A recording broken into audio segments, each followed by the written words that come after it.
بدعت ہر اس کام کو کہتے ہیں کہ جس کی مثال پہلے نہ ملتی ہو، تو ایسے کام کو یہ بدعت یعنی نیا کام کہا جاتا ہے۔ بدعت کے حوالے سے بھی جو یہ تصورات ہیں کہ جی ہر نیا کام جو نبی پاک صلی اللہ علیہ وسلم کے بعد ہوا یا صحابہ کرام علیہ رضوان کے بعد ہوا وہ بدعت ایسی ہے کہ جو بری ہی بری ہے، تو ایسا کہنا یہ بہت ساری احادیث پاک کا انکار کرنا ہے۔ نبی پاک صلی اللہ تعالیٰ علیہ وآلہ وسلم نے یہ ارشاد فرمایا کہ من احدث فی امرنا ھذا لیس منہ فہو رد، جس نے ہمارے اس دین کے اندر کوئی ایسا کام ایجاد کیا کہ جو اس دین سے نہیں ہے، لیس منہ، اس میں سے نہیں ہے، تو وہ مردود ہے۔ اس کا مطلب ہے، یہ علماء فرماتے ہیں کہ نبی پاک صلی اللہ علیہ وسلم کا ایک ایک کلمہ یہ اہمیت کا حامل ہوتا ہے۔ تو فرمایا کہ جس کی اصل اس دین کے اندر نہیں ہے، ایسا نیا کام ایجاد کیا تو وہ مردود ہے، لیکن اگر وہ اسی دین سے تعلق رکھنے والا معاملہ ہے، نیا کام اگرچہ ہے لیکن دین سے تعلق رکھتا ہے، تو وہ مردود نہیں ہے، وہ مقبول ہی ہے۔ اب اگر ہم صحابہ کرام علیہم رضوان کو دیکھیں تو نبی پاک صلی اللہ علیہ وسلم کے زمانے اقدس سے ہی یہ سلسلہ چلتا ہوا آ رہا ہے کہ صحابہ کرام علیہم رضوان اپنے طور پر بہت ساری عبادت کیا کرتے تھے، نبی پاک صلی اللہ علیہ وسلم کے علم میں وہ نہیں لاتے تھے، پھر بعد میں علم میں آتی تھی، نبی پاک صلی اللہ علیہ وسلم اس کو برقرار رکھا کرتے تھے۔ جیسے مثال کے طور پر حضرت سیدنا بلال رضی اللہ تعالیٰ عنہ کی حدیث مبارکہ، یہ صحیح حدیث مبارکہ ہے کہ نبی پاک صلی اللہ علیہ وسلم نے ان سے پوچھا کہ بلال، تم اسلام کے اندر کون سا ایسا کام کرتے ہو کہ جس کی تمہیں سب سے زیادہ امید ہے، یعنی بخشش کی، مغفرت کی، درجات کے بلندی کی تمہیں سب سے زیادہ امید ہے، اس لیے کہ میں نے جنت میں اپنے آگے تمہارے قدموں کی آواز سنی۔ تو انہوں نے عرض کیا رسول اللہ اور تو کچھ نہیں ہے، البتہ اتنا ہے کہ جب بھی میں وضو کرتا ہوں تو جو اللہ مجھے توفیق دیتا ہے اتنی میں نماز ادا کر لیتا ہوں۔ نبی پاک صلی اللہ علیہ وسلم نے فرمایا کہ یہی بات ہے، یعنی وہ نبی پاک صلی اللہ علیہ وسلم کے علم میں لائے بغیر یہ کام کر رہے تھے، اور نبی پاک صلی اللہ علیہ وسلم کو جب معلوم ہوا تو انہوں نے اس کو برقرار رکھا۔ سیدنا ابو بکر صدیق رضی اللہ تعالیٰ عنہ کے دور کے اندر ایک جنگ میں بہت سارے حافظ صحابہ کرام علیہم رضوان یہ شہید ہوئے۔ حضرت عمر رضی اللہ تعالیٰ عنہ سیدنا ابو بکر صدیق رضی اللہ تعالیٰ عنہ کی بارگاہ میں حاضر ہوئے، عرض کی کہ حافظ شہید ہو رہے ہیں اور قرآن ایک جگہ جمع نہیں ہے، اگر قرآن کو ایک جگہ جمع کر لیا جائے، یہ صحیح بخاری شریف کی حدیث مبارکہ ہے،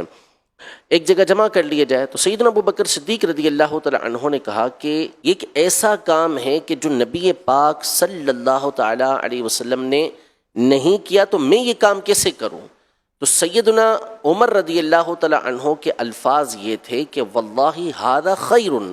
یعنی اگرچہ کہ یہ کام نبی پاک صلی اللہ علیہ وسلم نے نہیں کیا لیکن یہ کام بہتر ہے، اچھا ہے، خیر ہے۔ دونوں کی گفتگو ہوتی رہی، یہاں تک کہ صدیق اکبر رضی اللہ تعالیٰ عنہ اس بات کے قائل ہو گئے کہ حضرت عمر رضی اللہ تعالیٰ عنہ درست کہہ رہے ہیں۔ پھر انہوں نے زید بن ثابت رضی اللہ تعالیٰ عنہ کو بلایا اور ان کو کہا کہ آپ قرآن کو ایک جگہ پر جمع کریں۔ سیدنا زید بن ثابت رضی اللہ تعالیٰ عنہ کے الفاظ بھی یہ تھے کہ یہ کام تو رسول اللہ صلی اللہ علیہ وسلم نے کیا نہیں، تو یہ کام ہم کیسے کریں گے؟ دونوں حضرات یعنی حضرت ابو بکر صدیق رضی اللہ تعالیٰ عنہ، حضرت سیدنا عمر رضی اللہ تعالیٰ عنہ، ان دونوں کے الفاظ یہ تھے کہ اگرچہ یہ کام رسول پاک صلی اللہ علیہ وسلم نے نہیں کیا، واللہ ھذا خیر، لیکن اللہ کی قسم یہ کام بہت اچھا ہے۔ پھر سیدنا زید بن ثابت رضی اللہ تعالیٰ عنہ کی سرکردگی کے اندر ایک ٹیم تیار ہوئی جس نے قرآن پاک کو ایک جگہ پر جمع کیا، جس کی ایک تفصیل ہے۔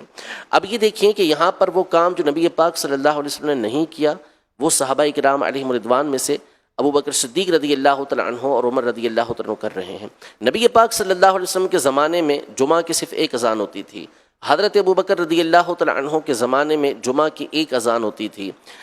حضرت عثمان غنی رضی اللہ تعالیٰ عنہ کے دور خلافت کے اول حصے کے اندر جمعہ کی صرف ایک اذان ہوتی تھی۔ پھر سیدنا عثمان غنی رضی اللہ تعالیٰ عنہ نے اپنی خلافت کے آخری حصے کے اندر جب 7 سال گزر گئے تو اس کے بعد آپ نے جمعہ کی دوسری اذان کا حکم ارشاد فرمایا کہ جب آبادی دور دور تک ہو گئی تو ایک نئی اذان آپ نے اس کا حکم ارشاد فرمایا۔ تو اب یہ دیکھیں کہ نبی پاک صلی اللہ علیہ وسلم نے یہ کام نہیں کیا، حالانکہ الیوم اکملت لکم دینکم، قرآن پاک فرما رہا ہے کہ آج کے دن میں نے تمہارے لیے تمہارا دین مکمل کر دیا ہے۔ حجۃ الوداع کے موقع پر مکمل ہو چکا تھا، لیکن اس کے باوجود یہ کام ایجاد ہو رہے ہیں، اس کا مطلب یہ ہے دین کے مکمل ہونے کا کہ اس کے قانون، اس کے اصول، اس کے ضابطے یہ سارے کے سارے مکمل کر دیے گئے ہیں۔ اب جو بھی ایسا کام آتا ہے کہ جو پہلے نہیں ہوا لیکن وہ شریعت مطہرہ کے اصول کے عین مطابق ہے تو پھر وہ اسی آیت مبارکہ کے تحت داخل ہے۔ آج بھی انکار کرنے والے افراد بھی اگر غور کریں تو بہت سارے کام وہ ہو رہے ہوتے ہیں کہ جو نیکی کے کام کہلاتے ہیں، دین کے کام کہلاتے ہیں، اور نبی پاک صلی اللہ علیہ وسلم سے، صحابہ اکرام علیہم رضوان سے، تابعین سے ان کا کسی طرح کا کوئی ثبوت نہیں ہوتا۔ تو واضح طور پر حدیث مبارکہ بھی موجود ہے، اور ہمارے اسلاف نے واضح طور پر حدیثوں کی جو شرح کے اوپر مشتمل کتابیں ہیں وہ آپ پڑھتے چلے جائیں تو کل بدعت ضلالہ کے جو الفاظ ہیں کہ ہر بدعت گمراہی ہے، وہ بدعت کے آگے تشریح کرتے ہیں، ای بدعت، وہ بدعت کے جو مکروہ ہے، وہ بدعت کے جو حرام ہے، یعنی ایسی بدعت کے جو سیئہ ہے، بری ہے، وہ اس کی تشریح کرتے ہوئے کہتے ہیں کہ یہ چیز ہے۔ تو یہ بات کہنا